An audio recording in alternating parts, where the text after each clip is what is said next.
Hi, I'm excited to be able to teach Kierkegaard this semester. I love teaching Kierkegaard. He's my favorite philosopher, and here's a little finger puppet of Kierkegaard. This is from the Unemployed Philosophers Guild, and I guess Tangelo may come over here a little bit later. In the background here, I have the harbor of Copenhagen, and there we see the Little Mermaid, the famous statue of the Little Mermaid. She is the famed statue that Hans Christian Andersen, who is a contemporary of Kierkegaard, wrote a story about. And Disney, I think, has made at least one movie about it, if not a couple. And so I thought this would be an appropriate background for us. This is an introductory lecture. So I want to give you an introduction to the material that we are going to be focusing on in this course. I'll give another little miniature lecture here for you to view that really focuses on the questions of the syllabus, including your assignments, the papers, the presentations, and those kinds of things. But this is mostly about the information of Kierkegaard, the content about Kierkegaard. Our course is going to focus on a theme that I think is perhaps the central theme of Kierkegaard's authorship as well, and that is how to become a Christian in Christendom. Now, Kierkegaard thinks that people are often trying to make things easier, or at least they're promising to try to make things easier. And in fact, this is what I'm doing. I'm creating a lecture here that gives you an introduction to Kierkegaard because I think it will make it easier for you as you begin to have a little bit of an introduction to all of the different texts that we will be reading and give you a little introduction to him and his themes before we actually begin our conversations in our course. And while I wish that we could be in person and talking about Kierkegaard in person. I think things are communicated more clearly in person. I am grateful for the media here of being able to make a video so that you can watch it prior to class. And we can, do some different things than we might ordinarily do without the technology. So this course, as I said, is about, we're going to focus on the works that he's written that help us most in answering the question or addressing the issue that he has about what it means to become a Christian, how to become a Christian in Christendom. Christianity, he thinks, becoming a Christian is a very difficult task indeed, is a task that takes one's whole life. And becoming a Christian in Christendom is also a very difficult task, even more difficult, because of what he thinks is the monstrous illusion, the prodigious illusion that we are actually all Christians, and therefore we don't need to become Christians. More about that later. Kierkegaard is called the father of modern existentialism. You may have heard that when you've studied him in the past, or may have heard other people say that. Now, what does existentialism mean? What does that mean, modern existentialism?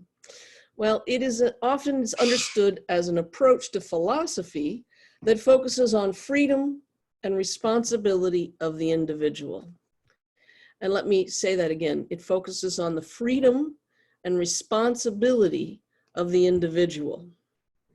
Freedom, the responsibility of those choices that you make as you yourself individually make, not what someone else has made for you or that you're doing because the crowd's doing it.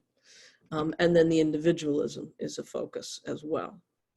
According to the Stanford Encyclopedia of Philosophy, existentialism, quote, may be defined,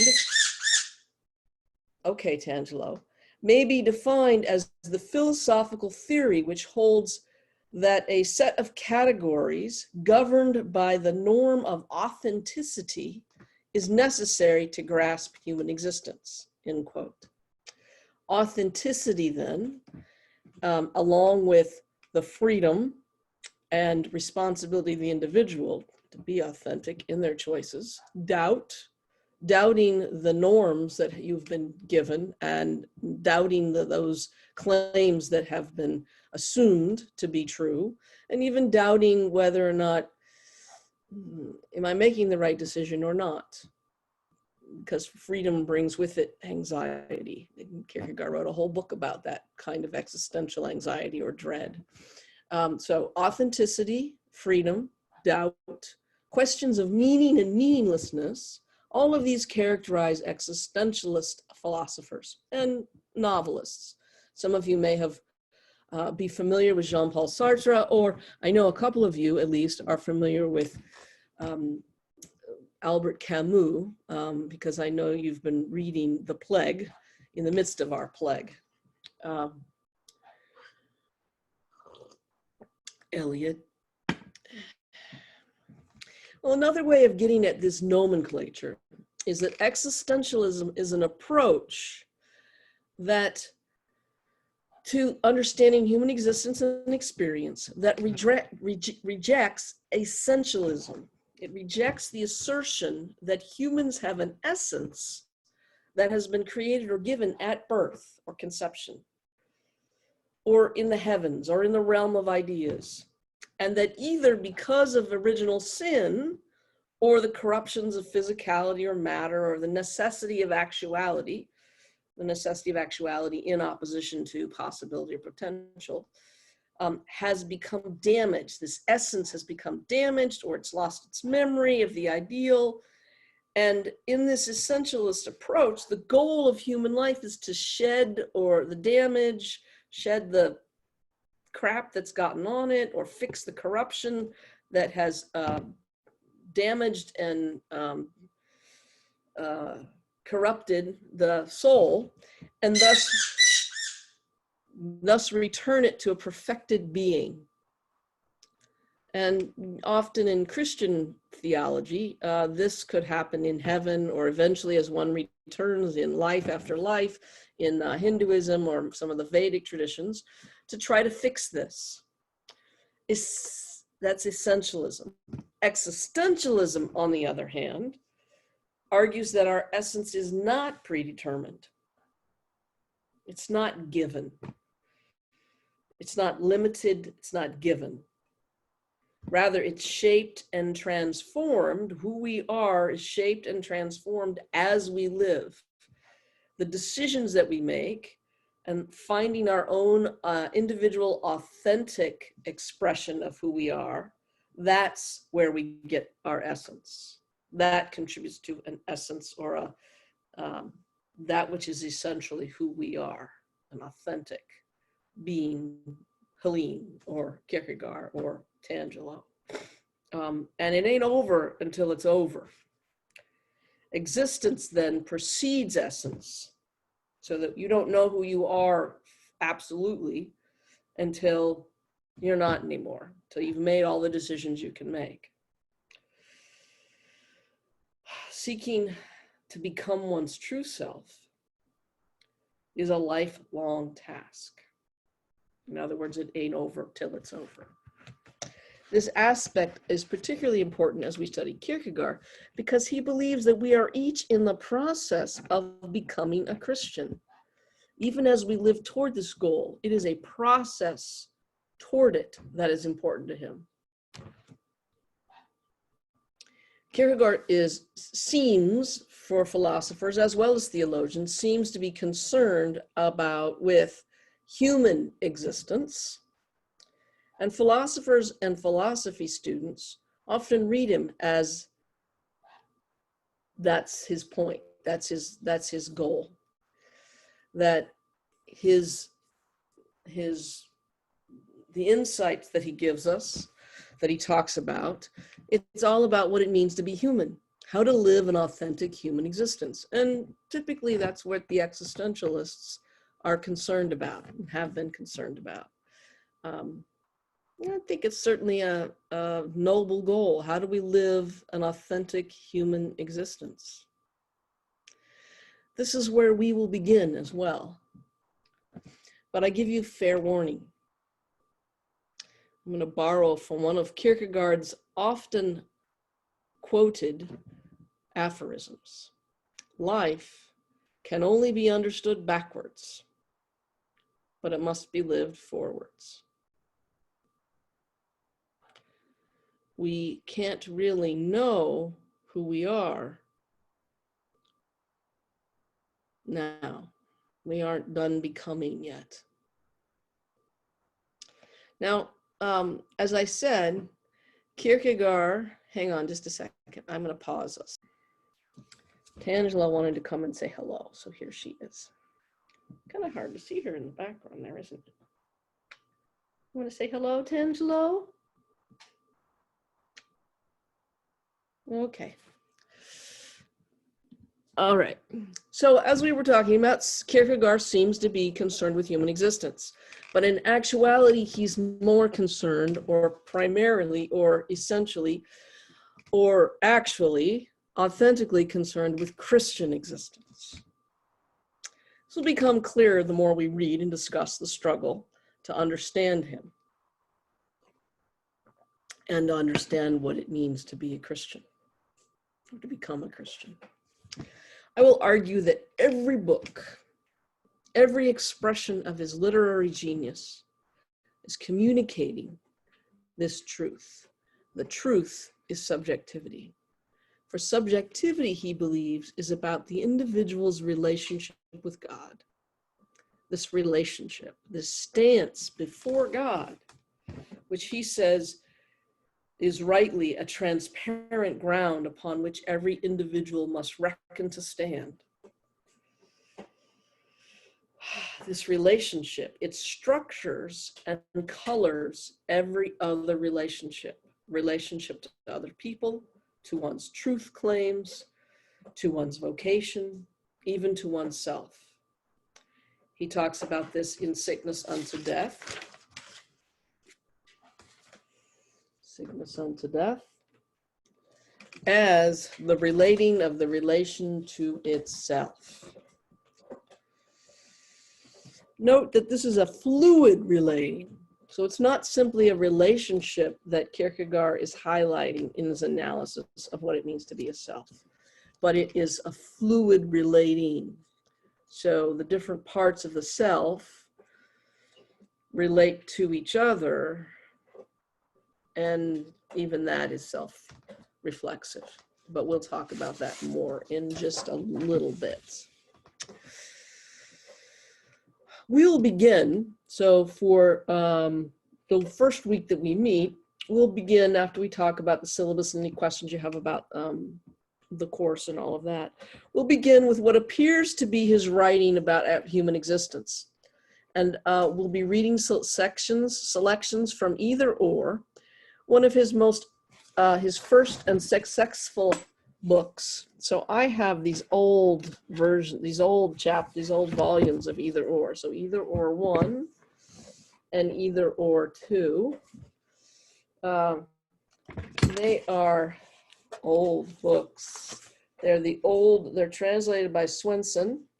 And the version that you will be reading is actually translated by Hongs.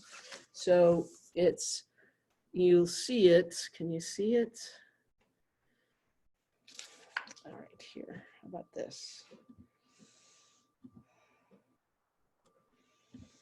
Okay, so here's Either Or 1, and here's Either Or 2.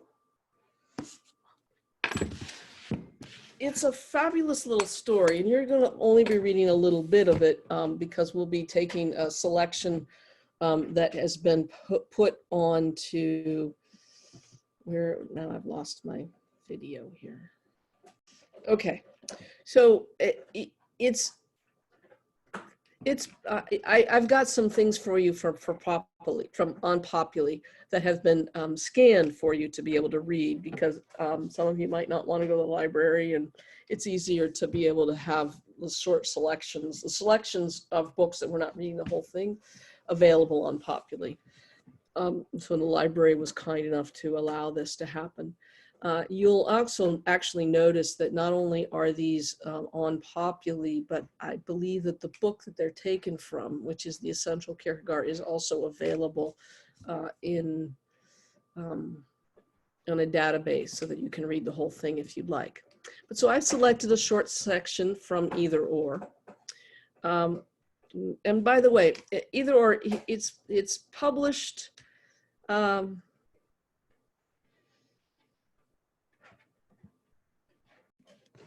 okay, so Either Or is one of his first, it's his first published book, and it is published in 1843.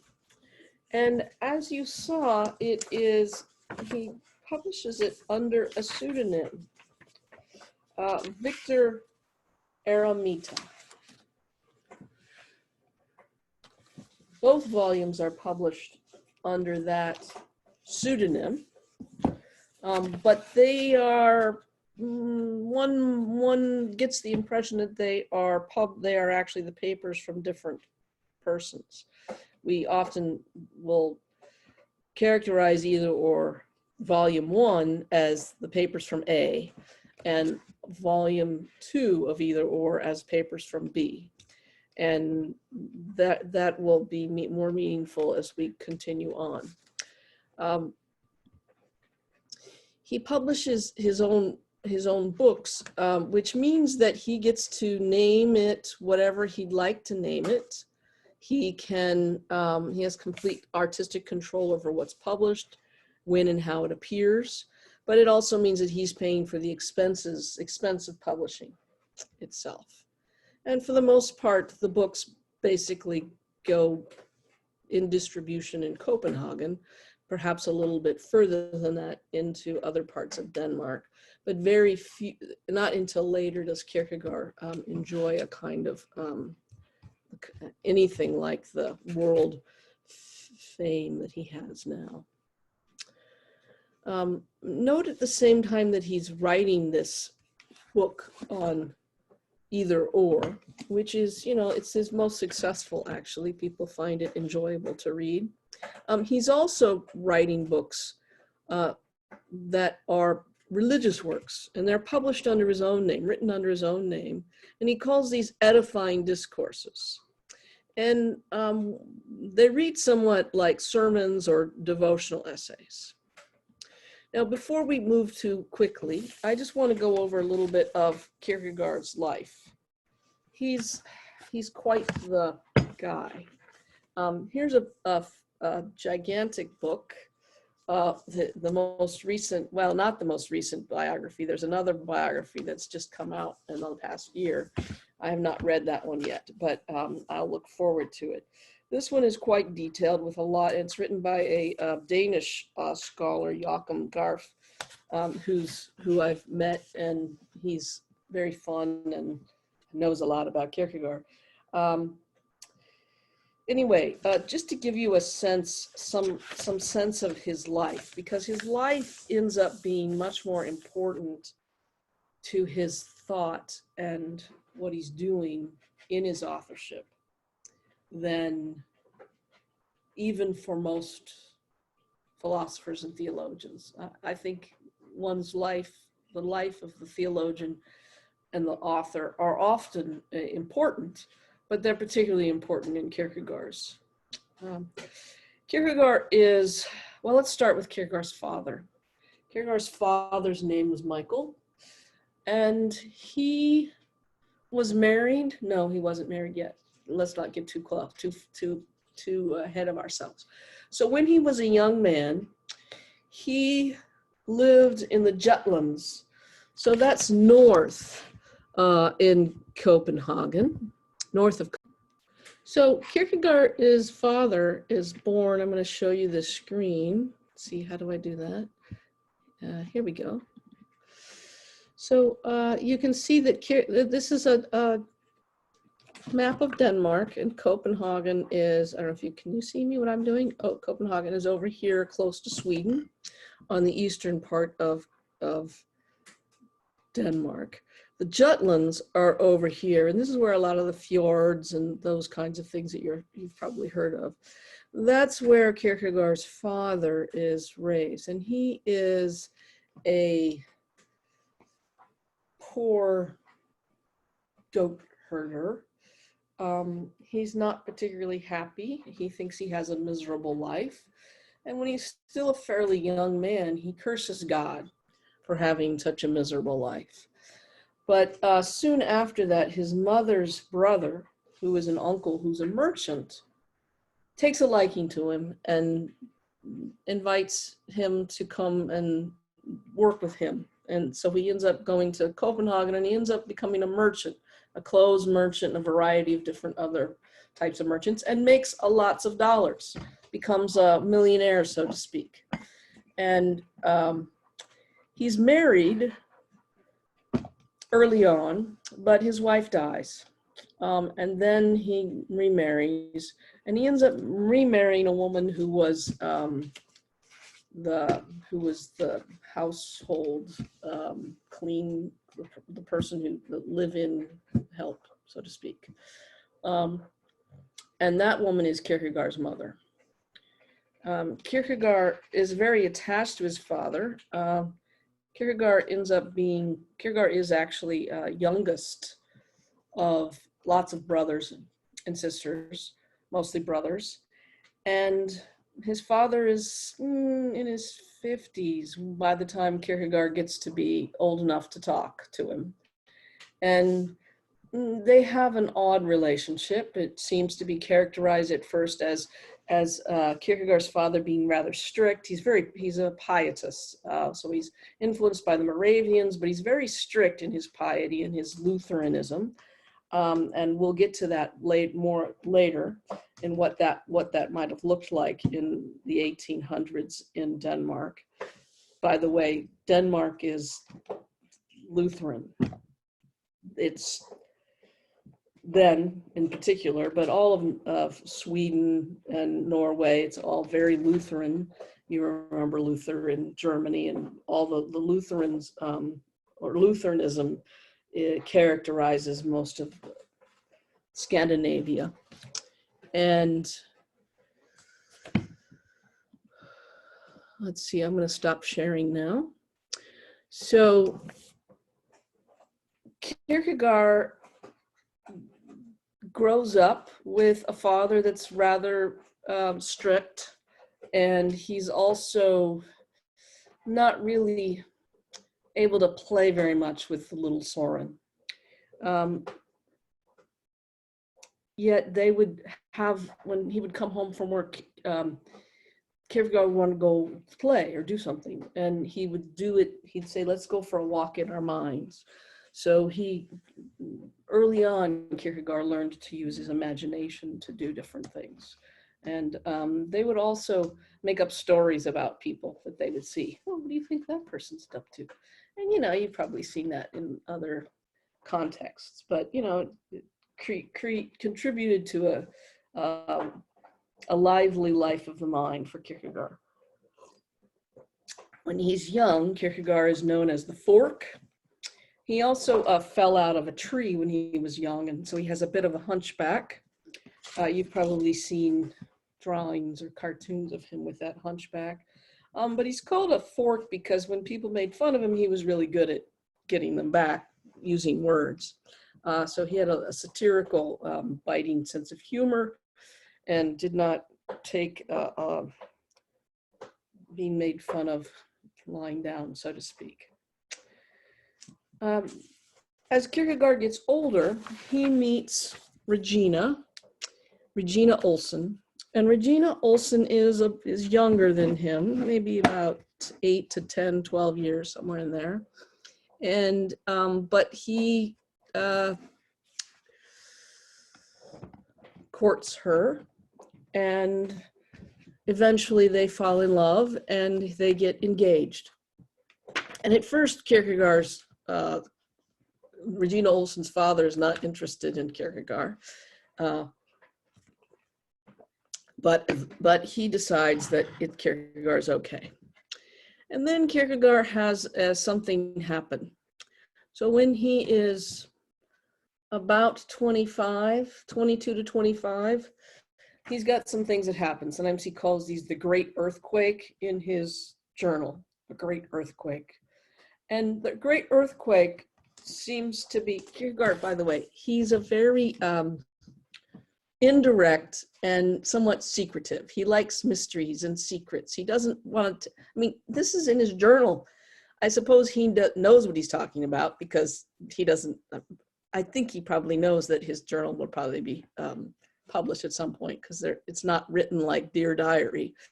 But it definitely gives us an insight into his work and his thought. Often he seems to be using his journal to test out things. Like he writes something and then it appears later on. Like he'll write a long piece and it'll appear later on in an essay. But in his journal, he talks about the great earthquake. Now, one of the great earthquakes is something that his father reveals to him. I don't know what it is. People have speculated. Anything from his father feeling guilty for his whole life because he cursed God, to something not quite conventional about Kierkegaard's mother or his birth or other people in his family. Something's not quite what Kierkegaard had expected, and he's quite shaken up by it. When Kierkegaard is, before this, Kierkegaard has been very distant and rebellious with his father. We'll talk more about that later when we get into Purity of Heart, which we'll get toward the end of the class. That's the name of the book. And, but when his father confides in him, he then becomes rather close to his father. And he admires his father and takes him as someone to emulate and someone whose truth is deeper than his own truth, which is saying a lot because Kierkegaard knows he's damn smart and he's got a lot to say and a lot to think. And usually he thinks everyone else is confused or wrong in some ways. But at any rate, so this happens. And then as that happens, just around the same time that that's happening, almost everyone in Kierkegaard's extended family, his brothers, his cousins, his father, dies, except for his oldest brother, Michael Peterson. He has a couple other nieces and nephews that stay alive, but he's convinced that he's going to die, I think. He also is depressed. He calls it his melancholy, which he gets from his father. His father also had melancholy, which I think the therapists in the room would say, maybe, you know, you'd have a different diagnosis of him, especially as you read his works. But he's, for whatever reason, he decides that he cannot marry Regina. Now, her father, having originally been a little bit, oh, no, we don't want you, Soren, then has become very attached to Soren as well.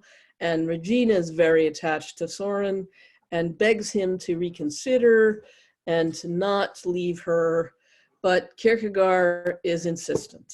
And we get the impression that Kierkegaard, particularly when one of the things that he says is that I was an eternity too old for her. I don't think he means in terms of age. I think he's a very melancholic, serious young man, and I think he thinks that he's leaving her for her own good, for whatever reason that is. Either he thinks he's going to die soon because everyone else has died, or he thinks his melancholy will get the best of him, or he believes that as a philosopher or a parson, he really shouldn't be married. I'm not, we don't know.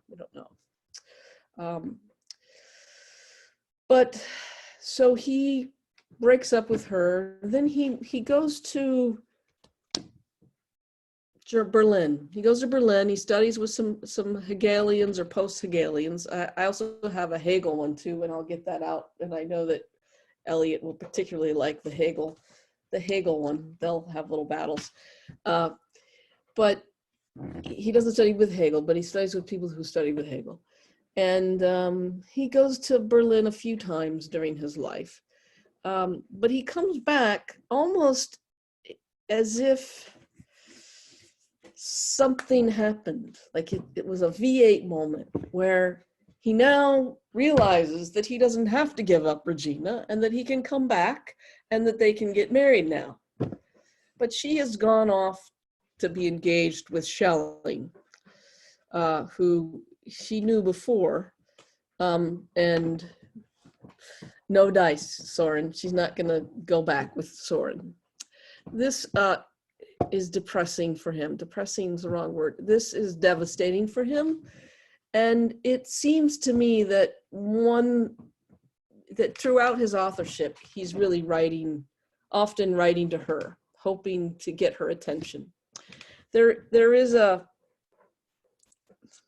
we can talk about that. No, I'll just say it. There's an incident that happens, like 10 years later, maybe 11, where he sees her at church. There's a church. They all go to the same church, which is really close to where he lives. Oh, I have that to share with you too. And he sees her, it's an Easter, and he has dedicated his work to her. But he doesn't say that it's dedicated to her. It's kind of about her, but it's all indirect or misdirected, as Kierkegaard likes to do. And so when he sees her, he sees her at the church, because I'm sorry, I forgot something first, that when Kierkegaard comes back, he wants to continue to be friends with Regina, but Schelling says, no dice. No, you're not going to go and hang out with my wife. It's not going to happen, Mr. Philosopher guy. So Kierkegaard is very sad. But so he has to communicate with her indirectly. So he sees her at church, and she nods at him. And then he nods back. And then she nods again. And then he nods again. And then he nods again. And that means a lot. That means she read his book. She understands that the book was about her and why he did what he had to do. And she forgives him. And she knows that he still loves her. And well, and that's written in his journal. So, he's got some issues, but he's a delightful author, and he does some really interesting things. In his Either Or book that I was just mentioning earlier, he starts off by,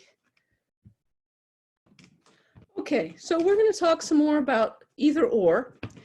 And, well, actually, we're done talking about Either Or. We're going to talk about the next book that we're going to read, and that is Fear and Trembling. So there's several versions of Fear and Trembling. Here is one. It is a hardback version. You probably have a simpler version.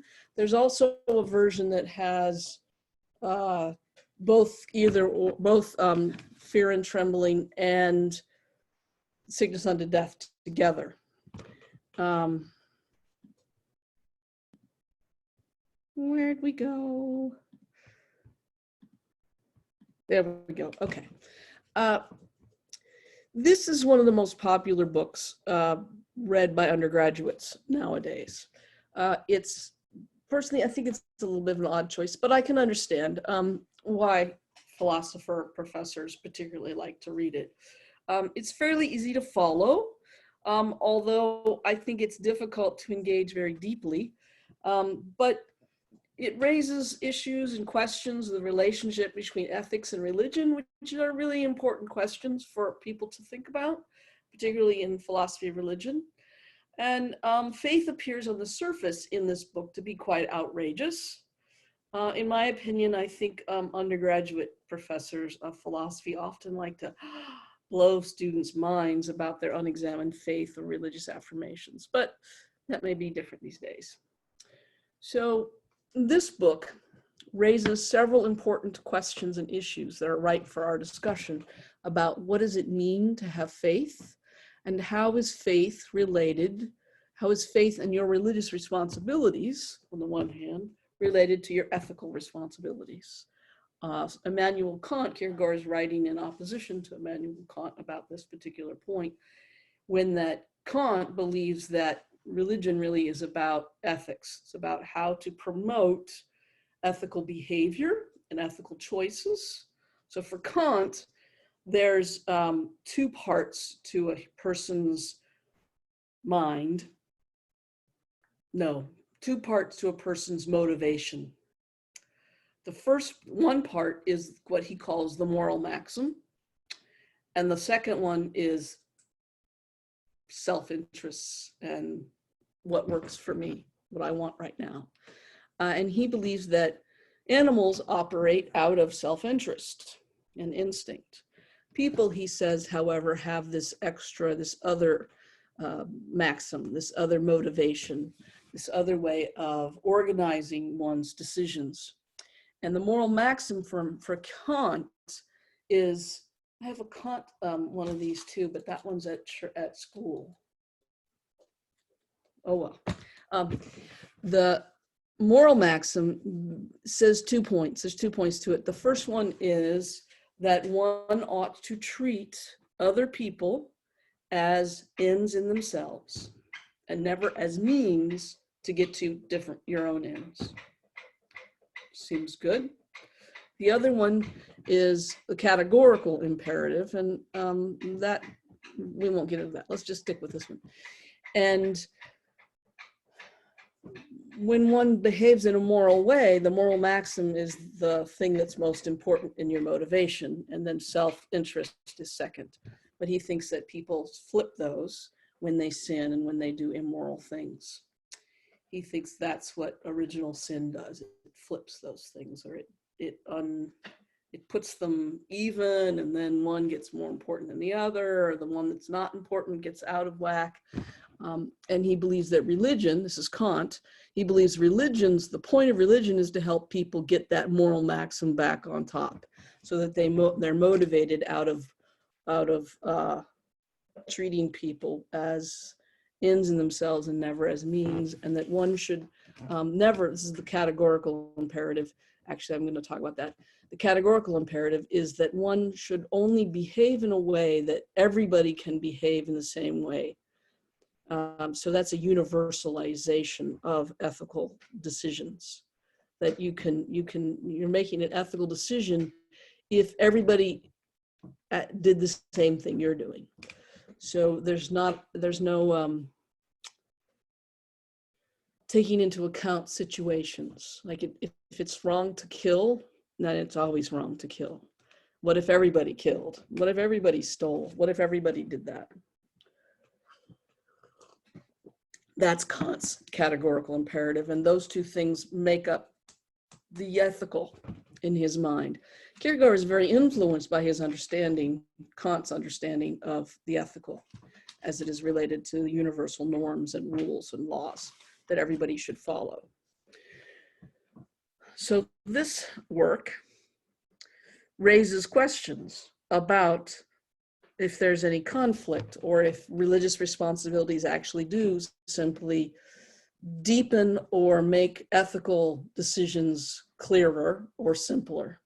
For Kant, the Gospels have Jesus showing people what to do, and trying to get people to be motivated, so that Kant believes that most people don't think about these things. But if you thought about them and you were smart, then you could figure it out. But instead, you and most women, all women for Kant, actually can't figure it out, so they need to have these stories that motivate them.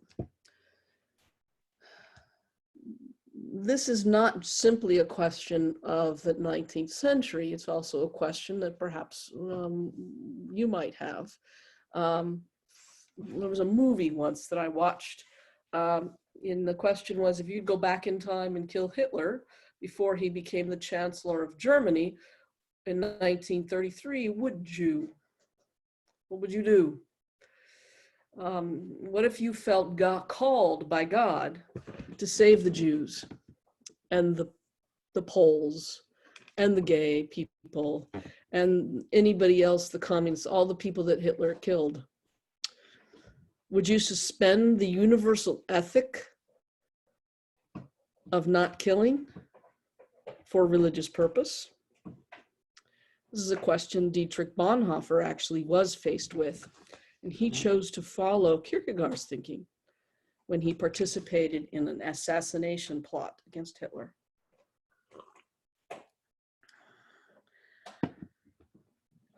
I have suggested, or I'm suggesting, that we address this text and its questions. The questions that center around this issue of what does faith mean, and is faith actually, and faith's responsibilities, does it call us to sometimes go against our ethical norms? I'm suggesting a creative approach to these questions.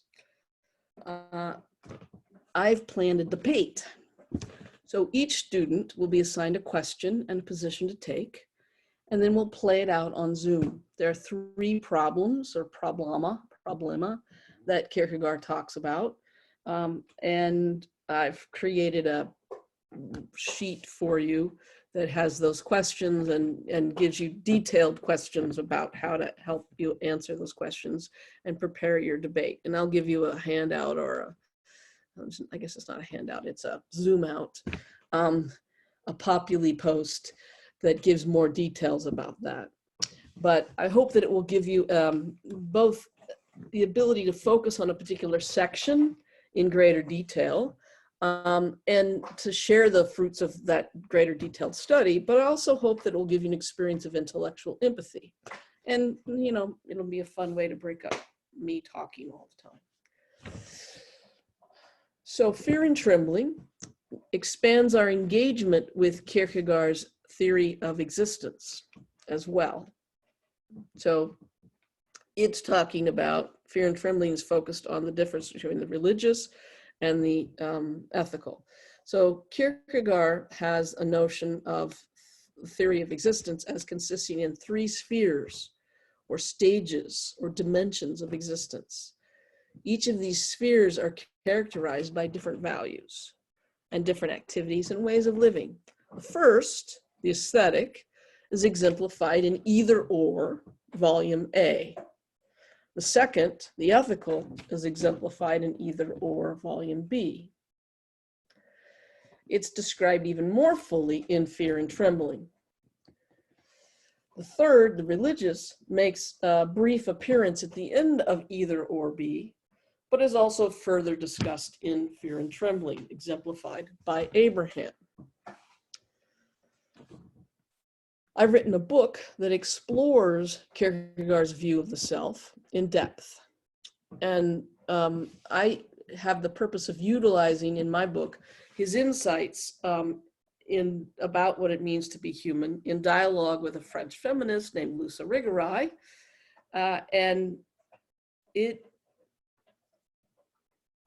offers a constructive view of what it means to be human, and argues that being human is plural.